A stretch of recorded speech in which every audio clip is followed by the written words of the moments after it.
Hello friends, welcome to institute of integrated software. मैं हूं Bipin. C language की video series में आज हम देखेंगे part 14 logical operator in C. इसके पहले पार्ट में हमने रिलेशनल ऑपरेटर को कवर किया था। अगर अभी तक आपने उस पार्ट को नहीं देखा है तो मैं आपसे रिक्वेस्ट करता हूं कि पहले आप उस पार्ट को देखिए और बाद में इस पार्ट को। तो चलिए स्टार्ट करते हैं। The logical operators are used when we want to form compound condition by combining two or more conditions. इसका मतलब अगर आपको प्रोग्राम्स में मल्टीपल कंडीशंस को चेक करना है तो ऐसे टाइम मल्टीपल कंडीशंस को कंबाइन करने के लिए आप लॉजिकल ऑपरेटर्स को यूज कर सकते हैं। सी प्रोग्रामिंग लैंग्वेज में टोटल 3 टाइप के लॉजिकल ऑपरेटर्स हैं: लॉजिकल एंड, लॉजिकल और लॉजिकल नॉट।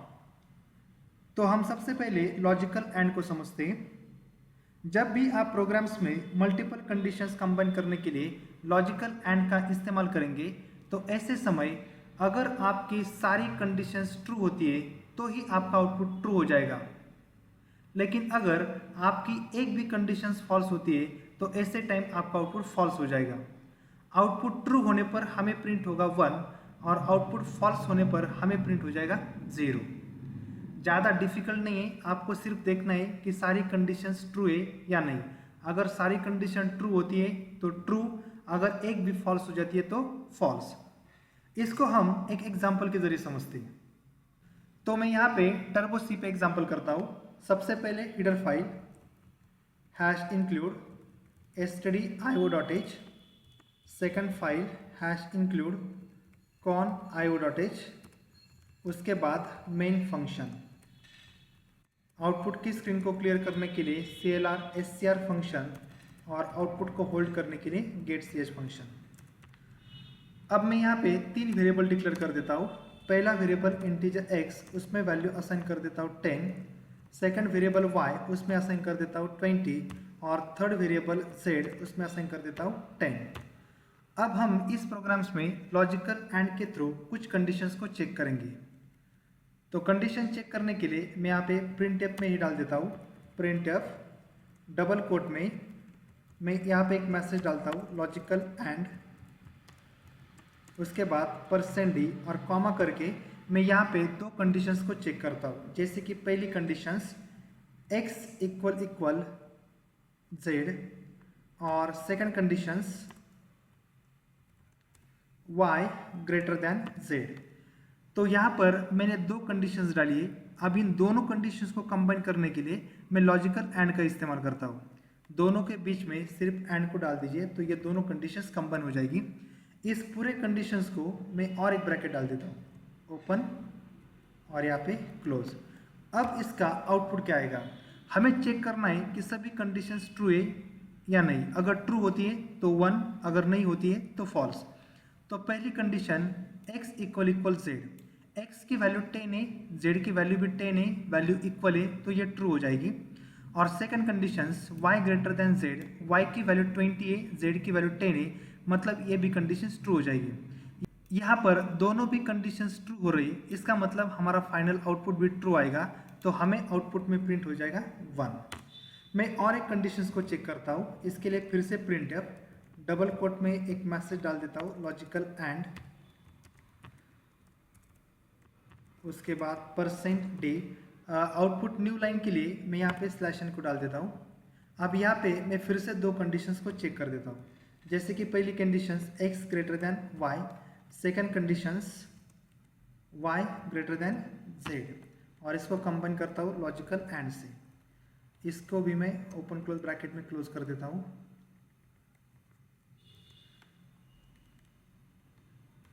अब यहाँ पे हम कंडीशन चेक करते हैं। जैसे कि पहली कंडीशन x > y, x की वैल्यू 10 है, y की वैल्यू 20 है, इसका मतलब ये कंडीशंस फॉल्स हो जाएगी। और अगर आपकी पहली कंडीशंस फॉल हो जाती है तो आपको आगे की कंडीशन चेक करने की ज़रूरत नहीं, क्योंकि जैसे कि हमें पता है लॉजिकल एंड में अगर सभी ट्रू आती है तो ही आपका आउटपुट ट्रू हो जाएगा।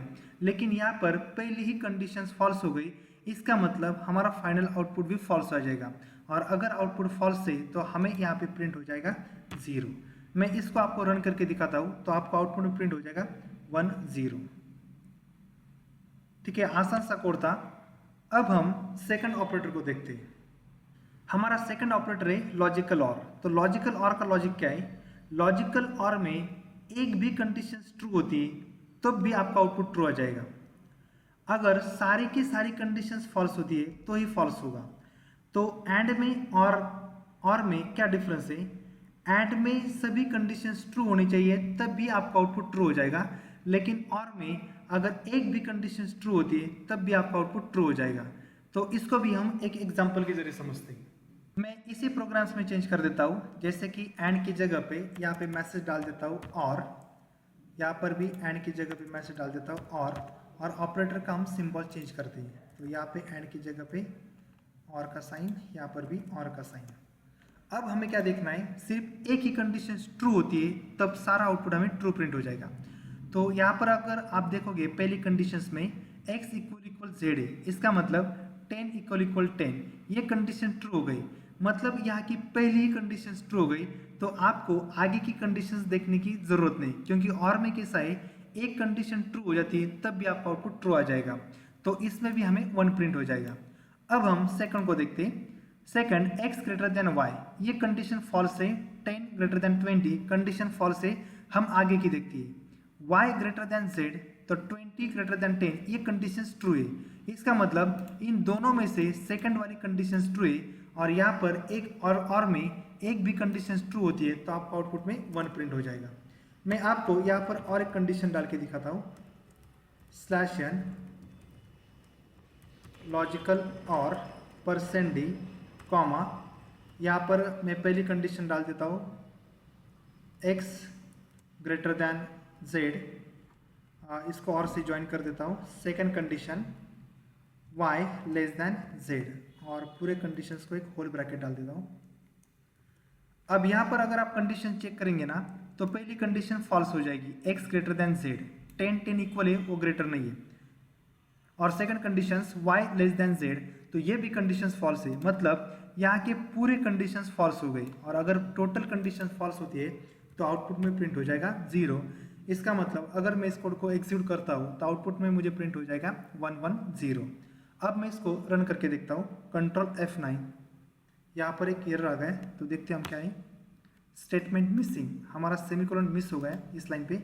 यहाँ पे सेमीकोलन लगा देता हूँ और फिर से रन करके देखता हूँ, तो आउटपुट आ गया है 110।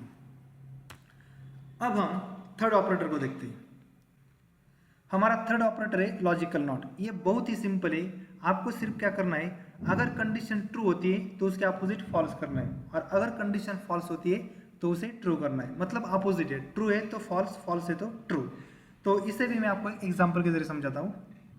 हमने अभी लॉजिकल और का एग्जाम्पल किया था, मैं उसी प्रोग्राम्स में चेंज कर देता हूँ। लॉजिकल और की जगह पे हम मैसेज डालेंगे लॉजिकल नॉट, यहाँ पर भी मैसेज डालेंगे लॉजिकल नॉट, और यहाँ पर भी लॉजिकल नॉट। और मैं क्या करता हूँ, इन्हीं कंडीशंस को अपोजिट कर देता हूँ। जैसे कि हमें पहले आउटपुट में प्रिंट हुआ था 110, अगर मैं इन कंडीशंस के पहले नॉट को लगा देता हूँ, यहाँ पर नॉट, यहाँ पर भी नॉट, और यहाँ पर भी नॉट, तो ये हमारे आउटपुट को अपोजिट कर देगा। मतलब 1 का यहाँ पे हो जाएगा 0, यहाँ पर भी 1 का हो जाएगा 0, और यहाँ पर 0 का हो जाएगा 1। तो अगर इस कोड को मैं एग्जीक्यूट करके देखता हूँ तो आउटपुट में हमें प्रिंट हो जाएगा 001। ठीक है, इस पार्ट में इतना ही था। अगर आपको ये पार्ट अच्छा लगा हो तो इस पार्ट को लाइक और मेरे चैनल को सब्सक्राइब करना मत भूलिए। Thank you.